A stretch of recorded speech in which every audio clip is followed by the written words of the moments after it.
नमस्कार दोस्तों। आज की कहानी है जिम्मेदारी। शाम को नीलू जब ऑफिस से घर लौटी तो उसकी चाची सास आई हुई थी। उसने अपना बैग रखा और अपनी सासू माँ और चाची सासू के पैर छूकर आशीर्वाद लिया। फिर वह कपड़े बदलने चली गई। बाहर आई तो उसकी सास ने सब्जियां काट दी थी। नीलू ने चाय बनाई। तब तक उसका पति मुकेश भी ऑफिस से आ गया था। चाय पीते ही वह खाना बनाने के लिए चली गई। नीलू रसोई में खाना बना रही थी तो मुकेश टेबल पर खाना लगाने लगा। यह देख उसकी चाची बोली, मुकेश तू बैठ जा, बहू कर लेगी। अरे नहीं चाची जी, ये तो मेरा रोज का काम है। खाना लग ही गया है, नीलू भी आ रही है, फिर सब मिलकर खाना खाएंगे। सब साथ। उसकी बात सुनकर चाची का चेहरा उतर गया। खाना खाने के बाद मुकेश ने नीलू के साथ मिलकर सारे बर्तन रसोई में रख दिए। फिर वह माँ और चाची के पास बैठकर बातें करने लगा। अगले दिन छुट्टी थी तो चाची और नीलू की सास सुबह जल्दी उठ गई। नहाने के बाद चाची ने पूछा, नीलू नहीं उठी अभी तक? तो नीलू की सास बोली, नहीं, आज छुट्टी है ना, तो थोड़ा देर से उठेगी। यह क्या बात हुई? घर की बहू बेटियों को तो जल्दी उठना चाहिए। चाची जी बोली, अरे नहीं दीदी, और दिन तो बहू सुबह 4 बजे उठ जाती है और रात तक लगी रहती है। आराम कहाँ मिलता है बेचारी को। आज तो नींद पूरी कर ले, कहकर वो चाय बनाने लगी। नीलू जब उठकर बाहर आई तो देखा वे दोनों चाय पी रही थी। तो नीलू बोली, अरे मम्मी जी, आपने मुझे क्यों नहीं उठाया? मैं चाय बना देती। अरे बहू कोई बात नहीं, तू और काम कर ले, काम वाली भी आज नहीं आएगी, उसका फ़ोन आया था। कोई बात नहीं मम्मी, हम सब मिलकर बांटकर कर लेंगे। बहू मेरे लिए तो खाना नहा कर ही बनाना, चाची ने कहा।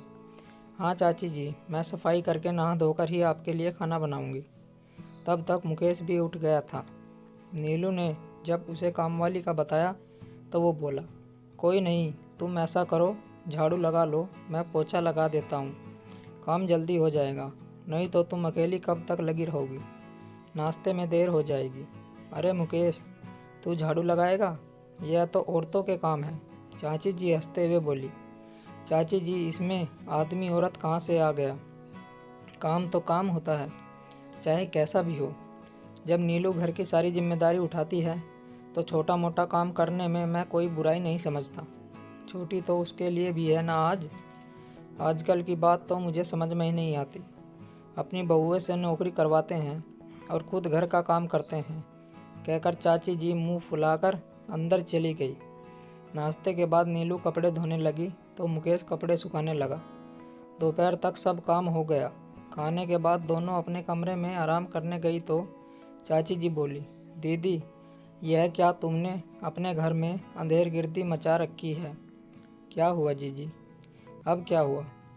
अब तू ऐसे अनजान बनने की कोशिश मत कर, मुझे दिखता नहीं? बहू कैसे हमारे मुकेश को अपने इशारों पर नचाती है।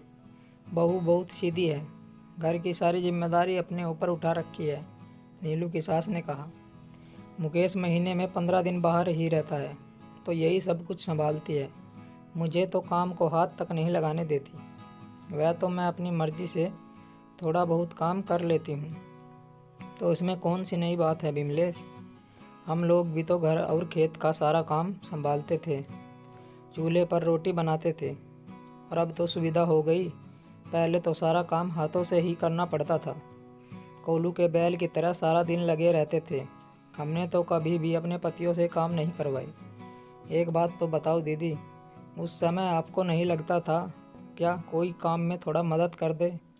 मदद तो दूर, कोई ये ही बोल दे कि बहू बहुत काम करती है।